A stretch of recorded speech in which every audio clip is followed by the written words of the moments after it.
Good morning students. Cyanide और isocyanide पढ़ रहे हैं। निर्माण की विधि हमने देख ली है। अब पढ़ते हैं भौतिक और रासायनिक गुण। साइनाइड और आइसोसाइनाइड के भौतिक गुण। सबसे पहले है भौतिक अवस्था। इनके जो निम्नतर सदस्य होते हैं वो रंगहीन द्रव होते हैं तथा उच्चतर सदस्य ठोस होते हैं। जैसे जैसे कार्बन श्रृंखला बढ़ती जाएगी ये ठोस होते चले जाएंगे। मुख्य भौतिक गुण है क्वथनांक।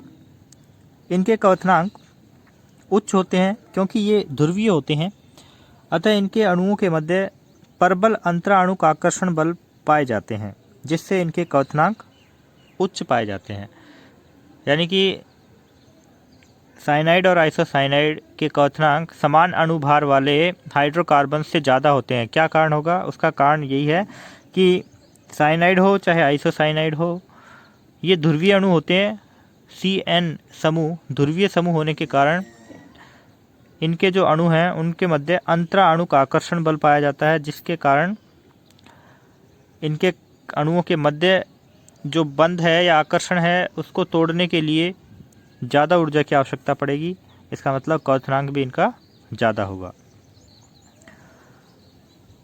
एल्किल साइनाइड की ध्रुवता आइसोसाइनाइड की अपेक्षा अधिक होने के कारण इनके क्वथनांक समावयवी आइसोसाइनाइड से उच्च होते हैं। तो यहाँ इन दोनों की खुद की तुलना की गई है आपस में, साइनाइड और आइसोसाइनाइड में। साइनाइड की ध्रुवता आइसोसाइनाइड से ज़्यादा होती है। तो आपको पता होगा जिसकी ध्रुवता ज़्यादा होगी उसके अणुओं के मध्य अंतराणुक आकर्षण बल भी उतना ही अधिक होगा। अंतराणुक आकर्षण बल ज़्यादा होने से क्वथनांक भी ज़्यादा होगा। इसीलिए यहाँ क्या बताया गया है कि साइनाइड का क्वथनांक आइसोसाइनाइड से ज़्यादा होता है। कारण साइनाइड ज़्यादा ध्रुवीय है, आइसोसाइनाइड से ज़्यादा ध्रुवीय है, तो अंतराणुक आकर्षण बल भी ज़्यादा होगा, इसलिए क्वथनांक भी एल्किल साइनाइड का ज़्यादा होगा। जैसे यहाँ एक तुलना करी गई है समान अणुभार वाले या समान अणुसूत्र वाले साइनाइड और आइसोसाइनाइड में। ये है मेथिल साइनाइड, ये है मेथिल आइसोसाइनाइड। तो मेथिल साइनाइड का क्वथनांक होता है 355 केल्विन, जबकि मेथिल आइसोसाइनाइड का है 332 केल्विन, यानी कि इसका क्वथनांक ज़्यादा होता है। अगला भौतिक गुण है विलेयता। एल्किल साइनाइड जल में आइसोसाइनाइड की अपेक्षा अधिक विलेय होते हैं, क्योंकि साइनाइड जल के साथ हाइड्रोजन बंध बना लेते हैं, जबकि आइसोसाइनाइड हाइड्रोजन बंध नहीं बनाते हैं। तो यहाँ पर साइनाइड का हाइड्रोजन बंध दिखाया गया है। जल का अणु एक बीच में लिखा है, इधर एक एल्किल साइनाइड है और एक इधर एल्किल साइनाइड अणु है। नाइट्रोजन परमाणु के साथ ये हाइड्रोजन बंध बनाता है। जब दो अधिक विद्युतऋणी परमाणुओं के बीच में हाइड्रोजन आ जाता है तो हाइड्रोजन बंध का निर्माण होता है, जिसमें वो हाइड्रोजन परमाणु एक के साथ सहसंयोजक बंध से और दूसरे के साथ ये जो डॉटेड लाइन है ये हाइड्रोजन बंध के द्वारा प्रदर्शित की जाती है।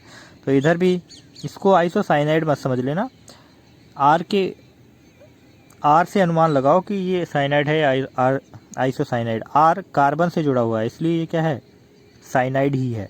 कुछ बच्चे इसको बोल देते हैं कि ये एक तरफ तो साइनाइड का अणु लिखा है आपने, एक तरफ आइसोसाइनाइड का। ये NC नहीं है, ये CN है, उल्टा लिखा है RCN, ठीक है। तो ये थे भौतिक गुण। तो इनमें इतना कोई खास प्रश्न अभी तक बना नहीं है। तो और अगर बनेगा भी तो फिर विलेयता में से क्या बन सकता है कि साइनाइड तो जल में विलेय हैं जबकि आइसोसाइनाइड अविलेय होते हैं। क्या कारण है? तो कारण आपने बता दिया कि एल्किल साइनाइड तो हाइड्रोजन बंध बना लेते हैं जल के अणुओं से, जबकि आइसोसाइनाइड हाइड्रोजन बंध नहीं बनाते। और क्वथनांक में से भी इनके तुलना आ सकती है, किसका क्वथनांक ज़्यादा होता है और क्यों होता है, ठीक है। तो अब पढ़ते हैं साइनाइड और आइसोसाइनाइड के रासायनिक गुण। सबसे पहला रासायनिक गुण है जल अपघटन। दोनों का ही देखेंगे, साइनाइड का भी और आइसोसाइनाइड का भी। साइनाइडों के आंशिक जल अपघटन से संगत एमाइड प्राप्त होते हैं, और यदि हम इसका जल अपघटन अम्लीय माध्यम में करवाएं, साइनाइडों के अम्लीय माध्यम में पूर्ण जल अपघटन पर कार्बोक्सिलिक अम्ल तथा अमोनियम लवण प्राप्त होते हैं। जबकि आइसोसाइनाइड अम्ल द्वारा जल अपघटित होकर एमीन तथा फॉर्मिक अम्ल बनाते हैं। तो जल अपघटन तो साइनाइड का हम पहले भी देख चुके हैं। यहाँ पर आंशिक करवाएंगे पहले और फिर उसका पूर्ण जल अपघटन करवाएंगे। तो एक चीज़ तो आपने अच्छे से दिमाग में बैठ गई होगी कि CN का जब पूर्ण जल अपघटन होता है तो वो COH में चेंज हो जाता है। अब यहाँ देखना वो कैसे होता है। यह एक उदाहरण लिया है हमने मेथिल साइनाइड का। कार्बन और नाइट्रोजन के बीच में त्रिबंध पाया जाता है। एक उदाहरण है ये मेथिल साइनाइड का, ठीक है। और देखिए हम किस तरह से जल अपघटन को देखते हैं कि जब कार्बन और नाइट्रोजन के बीच दो बंध होते हैं तो ऑक्सीजन को कार्बन की तरफ रखते हैं, ये समझने का तरीका है बस, और दोनों हाइड्रोजन को नाइट्रोजन की तरफ रखते हैं। लेकिन यहाँ तो 3 बंध हैं, तो आप 2 बंध को तोड़ो, 1 बंध को रहने दो, उत्पाद आपके सामने होगा। हम तो 2 बंध की बात कर रहे हैं, कार्बन और नाइट्रोजन के बीच 2 बंध होते हैं, तो 2 बंध गायब कर दो, 1 बंध छोड़ दो। कार्बन से कौन जुड़ गया? जल का ऑक्सीजन, और नाइट्रोजन से क्या जुड़ गए? 2 हाइड्रोजन। यानी कि ये आंशिक ही जल अपघटन हुआ, क्योंकि कार्बन और नाइट्रोजन के बीच में सारे बंध नहीं टूटे। और अब इसका जब पूर्ण जल अपघटन होगा तो इस बंध का फिर से एक जल अपघटन करवा दो। अब की बार हाइड्रोजन नाइट्रोजन की तरफ है और OH कार्बन की तरफ है। इसी तरह से हम दिखा रहे थे, हाइड्रोजन नाइट्रोजन की तरफ ही होता है।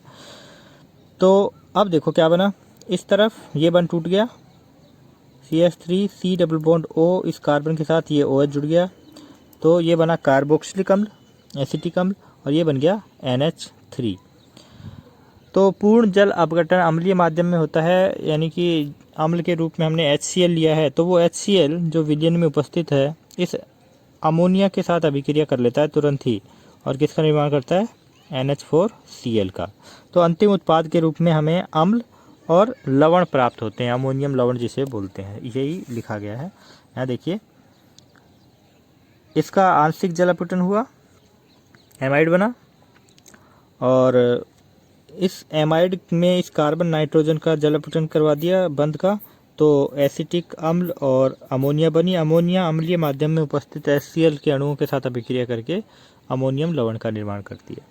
जबकि आइसोसाइनाइड जो होता है उसका जब जल अपघटन होगा तो प्राथमिक एमीन और फॉर्मिक अम्ल का निर्माण होता है। यहाँ देखिए इसका जल अपघटन किस तरह से करवाएंगे।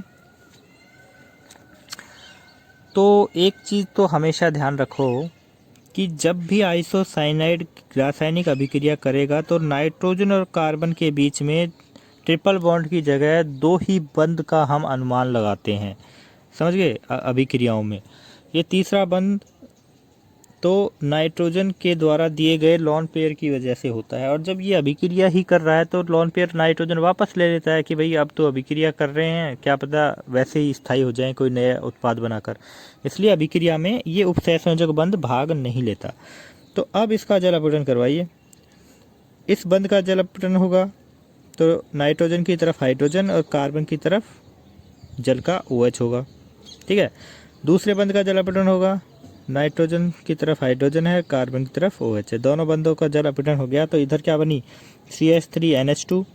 और ये देखिए कार्बन से 2 OH ग्रुप जुड़े हुए हैं, कार्बन की संयोजकता 4 होती है, इसका मतलब ये एक बहुत ही अस्थायी यौगिक हमें प्राप्त हुआ जिसमें फिर से पुनर्व्यवस्था होती है बंधों की। कैसे?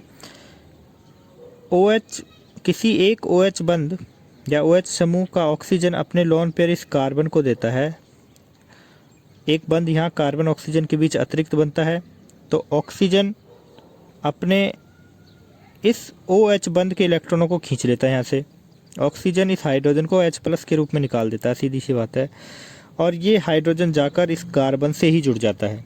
तो देखो क्या क्या हुआ, दोनों में से किसी भी ऑक्सीजन ने कार्बन के साथ द्विबंध बना लिया, हाइड्रोजन को निकाल दिया, ये हाइड्रोजन घूम के इस कार्बन के साथ जुड़ गया, तो ये हाइड्रोजन इस कार्बन के साथ जुड़ा घूम के, ये इस ऑक्सीजन ने द्विबंध बना लिया, और ये OH पहले से ही था, तो ये क्या बन गया? HCOOH, यानी कि फॉर्मिक अम्ल का निर्माण होता है, ठीक है। मुख्य उत्पाद ध्यान में रखना है आपको। साइनाइडों के क्षारीय जल अपघटन से कार्बोक्सिलिक अम्ल के लवण तथा अमोनिया प्राप्त होती है।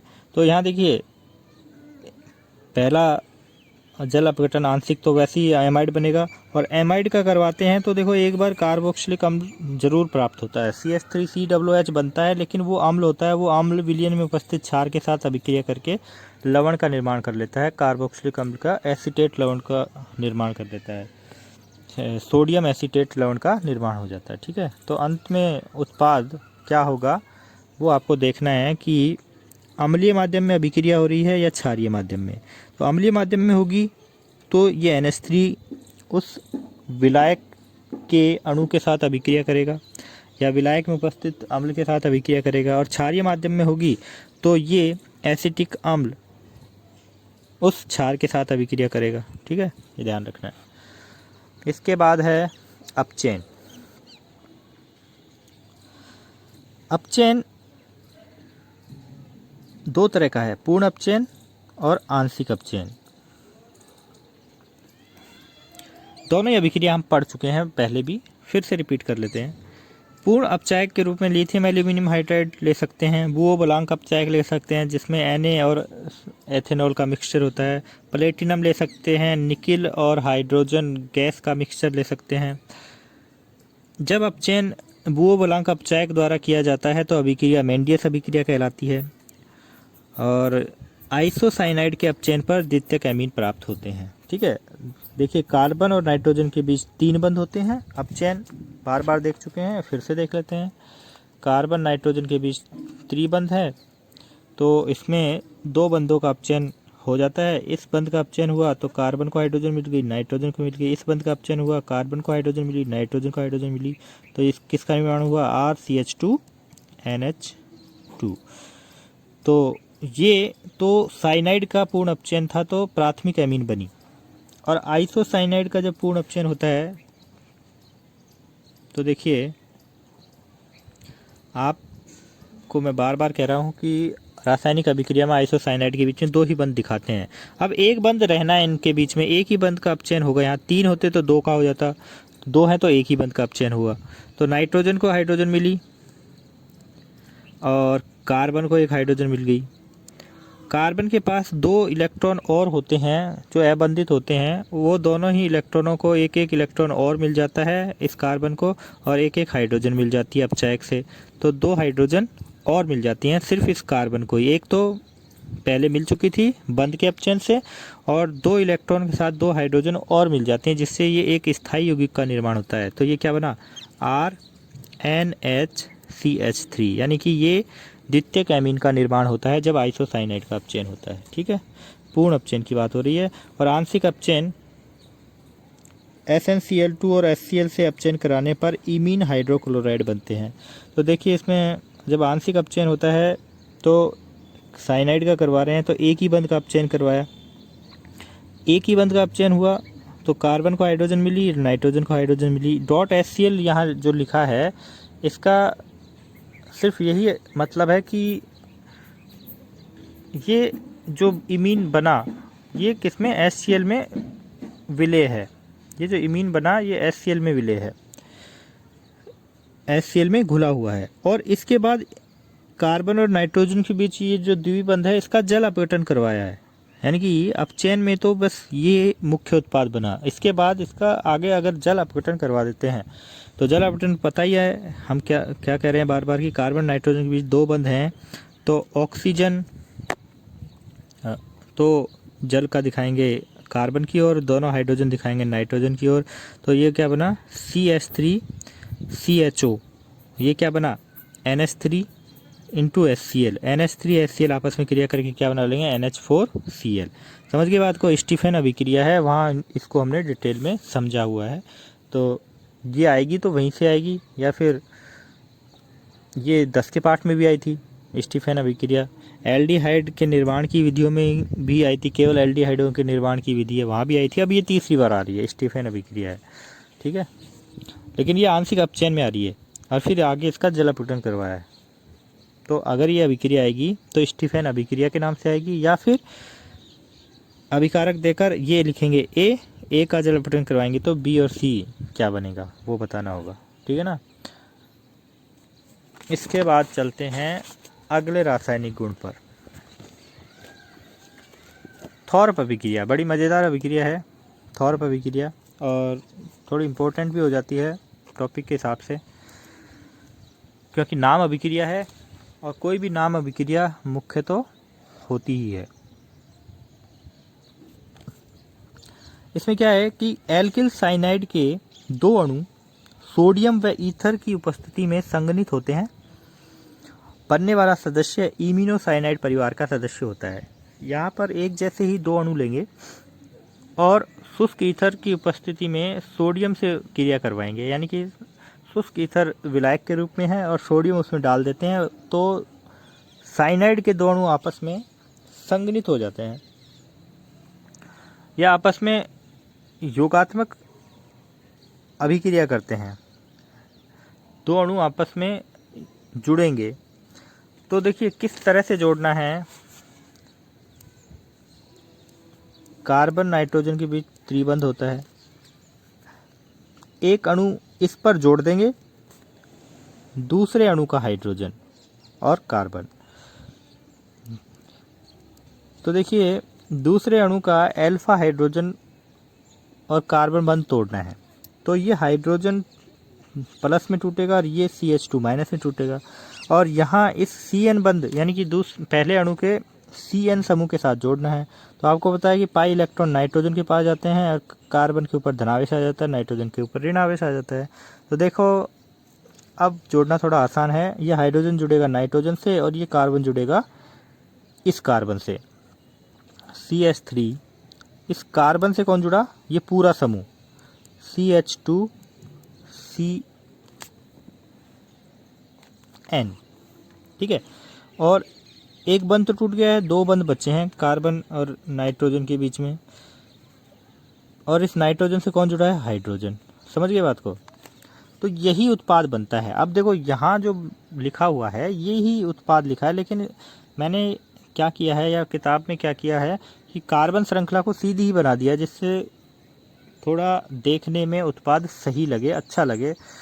तो अगर हम इस कार्बन श्रृंखला को सीधी बनाएं, CH3 के बाद ये कार्बन जुड़ा है, इस कार्बन से ये CH2 जुड़ा है और इस CH2 से ये CN जुड़ा है, और ये जो सेकंड कार्बन है इस कार्बन से द्विबंध के साथ नीचे NH दिखा दिया, जो कि सामने था वो नीचे दिखा दिया है, ठीक है ना। तो कोई कन्फ्यूजन नहीं होना चाहिए, जो सामने था उसको नीचे दिखा दिया और नीचे वाले को ऊपर इसके साथ जोड़ के दिखा दिया। तो संरचना में कोई भी अंतर नहीं है, सिर्फ लिखने का फ़र्क है। इसलिए इस तरह से उत्पाद बनाओ तो कोई दिक्कत नहीं आनी चाहिए। मैंने आपको समझा दिया है कि इसका हाइड्रोजन नाइट्रोजन से जुड़ेगा और ये कार्बन इस कार्बन से जुड़ेगा। अगर आप ऐसे भी लिख के आ जाते हो तो कोई गलत नहीं होगा। अगली अभिक्रिया है ग्रिग्नार्ड अभिकर्मक से। एल्किल साइनाइड ग्रिग्नार्ड अभिकर्मक से क्रिया करके कीटोन बनाते हैं। तो ये भी एक तरह की योगात्मक अभिक्रिया है। पहले योगात्मक उत्पाद बनेगा, नाइट्रोजन ऋणावेशित हो जाएगा क्योंकि पाई इलेक्ट्रॉन नाइट्रोजन पे जाएंगे, कार्बन धनावेशित हो जाएगा। ग्रिग्नार्ड अभिकर्मक का हमको पता ही है, ये नाइट्रोजन ये ऋणात्मक ऋण आवेशित भाग के रूप में अलग होता है, ये धनावेशित भाग के रूप में अलग होता है। तो ये जुड़ेगा जाकर कार्बन से, ये कार्बन इस कार्बन से इस ये CH3 जाकर जुड़ेगा, नाइट्रोजन से MgBr जुड़ जाएगा। यहाँ दो ही बंध बचेंगे और फिर ये कोई अस्थायी उत्पाद नहीं होता या फिर किसी काम का उत्पाद नहीं होता, तो हम इसका क्या करवा देते हैं, जल अपघटन। कार्बन नाइट्रोजन के बीच में दो बंध हैं तो जल अपघटन करवाएंगे। तो इस तरह से हमें जो उत्पाद प्राप्त होगा CH3COCH3 यानी कि कीटोन हमें प्राप्त होता है। और यहाँ देखिए दो जल के अणु लिए हैं तो ये क्या बना, NH2MgBr NH2MgBr। तो NH2 और MgBr के बीच में जो ये बंध है इसका भी हम जल अपघटन करवा देते हैं HOH। तो ये बन गया NH3 और ये बन गया MgBrOH, ठीक है ना। इसलिए दो जल के अणु लिए हैं।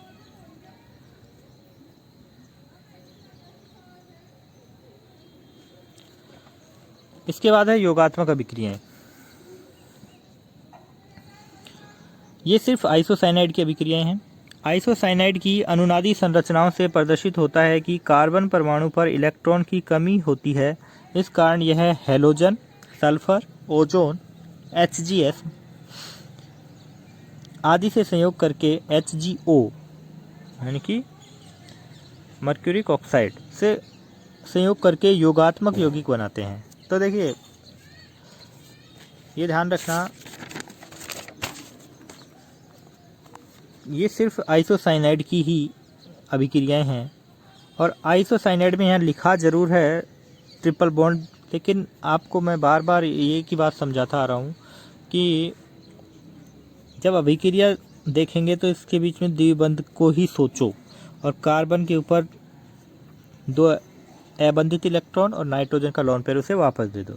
अब 2 Cl अणु आपस में अभिक्रिया कर रहे हैं या Cl2 अणु इसके साथ अभिक्रिया कर रहा है, यानी कि Cl के 2 परमाणु हैं एक अणु में, तो इनका ना मुक्त मूलक विखंडन करो। इस बंध का Cl2 अणु में जो 2 Cl परमाणु आपस में जिस बंध से जुड़े हुए हैं उस बंध का मुक्त मूलक विखंडन होगा, तो इसका इलेक्ट्रॉन इसके पास, इसका इलेक्ट्रॉन इसके पास, तो ये Cl और ये Cl अपने अपने इलेक्ट्रॉन को लेकर दोनों ही कार्बन के पास जाते हैं और अपने अपने इलेक्ट्रॉन की साझेदारी करके एक बंध का निर्माण कर लेते हैं।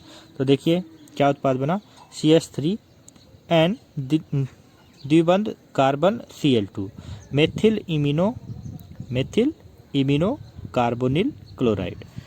ठीक है, ये उत्पाद हमें प्राप्त हुआ, एक तरह से योगात्मक उत्पाद है। कुछ नहीं किया, कार्बन 2 बंध बनाएगा, ये आइसोसाइनाइड है और कार्बन को अब 2 बंध बनाने की जरूरत है क्योंकि कार्बन के पास इसके 2 अबंधित इलेक्ट्रॉन हैं, तो दोनों अबंधित इलेक्ट्रॉनों से 2 बंध बनाएगा। सल्फर भी अपने 2 इलेक्ट्रॉन की साझेदारी करके इसके साथ 2 बंध बना लेता है, तो किसका निर्माण हुआ, मेथिल आइसोथायोसाइनेट है ना, इसको सही कर लेना आप, थायोसाइनेट। आई थिंक नोट्स में इसको सही करने की ज़रूरत है आपको। और यहाँ ओजोन जब इसके साथ अभिक्रिया करती है, यानी कि ओजोन किसके साथ अभिक्रिया कर रही है, N डबल बॉन्ड C इसके साथ अभिक्रिया कर रही है, तो ओजोन का हमें पता है कि किस में टूट जाती है, O2 और नवजात ऑक्सीजन में। इसका मतलब O2 तो एक स्थायी अणु हो गया और ये नवजात ऑक्सीजन इसके साथ जाती है, अपने अपने एक एक इलेक्ट्रॉन का साझा करती है और कार्बन के साथ 2 बंध बना लेती है, CH3N double bond C double bond O, तो ये क्या बना, मेथिल आइसोसाइनेट MIC। तो ऊपर वाले को करेक्ट कर लेना, जब ऑक्सीजन की जगह S आता है तो वो थायोसाइनेट है, थायो समूह होता है और O2 पहले ही निकल गई थी। यह एक छोटा सा नोट लिखा हुआ है, मेथिल आइसोसाइनेट जहरीली गैस है, इसी कारण 1984 में भोपाल गैस त्रासदी हुई थी, वो आपने सुनी होगी, कहीं ना कहीं नेट पे भी पढ़ी होगी, या फिर जब भी इसकी बरसी आती है तो ज़रूर अखबार में या नेट पे इसके बारे में ज़रूर लिखा जाता है, कितने लोग इससे मरे थे, कितने लोगों को इससे परेशानी हुई थी। तो ये ध्यान में रहनी चाहिए, इसीलिए इम्पोर्टेंट हो जाती है इसकी संरचना। पिछले साल ये पूछी गई थी इसकी स्ट्रक्चर, हो सकता है अब की बार ये पूछी जाए। इस प्रकार की योगात्मक अभिक्रियाएं साइनाइड प्रदर्शित नहीं करते हैं। और अंतिम रासायनिक गुण है समावयवीकरण। एल्किल आइसोसाइनाइड को बहुत समय तक गर्म करने पर यह अधिक स्थायी एल्किल साइनाइड में परिवर्तित हो जाता है। तो ये भी इम्पोर्टेंट रिएक्शन है। देखिए कैसा भी आइसोसाइनाइड दे रखा हो या साइनाइड दे रखा हो, उसको किस में परिवर्तित करना है, दूसरे रूप में। आइसोसाइनाइड को जब बहुत देर तक गर्म करते हैं, इसका ये इस निशान का मतलब है गर्म करना, तो ये किस में परिवर्तित हो जाए, NC को किस में चेंज कर दो, CN में चेंज कर दो। जो कार्बन श्रृंखला जो भी जुड़ी हुई है वो वैसी की वैसी ही जुड़ी रहेगी, इसे बोलते हैं समावयवीकरण। तो ये थी साइनाइड और आइसोसाइनाइड से संबंधित सभी रासायनिक अभिक्रियाएं। ये टॉपिक भी पूरा हो गया है। अगले वीडियो में हम यूरिया के बारे में पढ़ेंगे। धन्यवाद।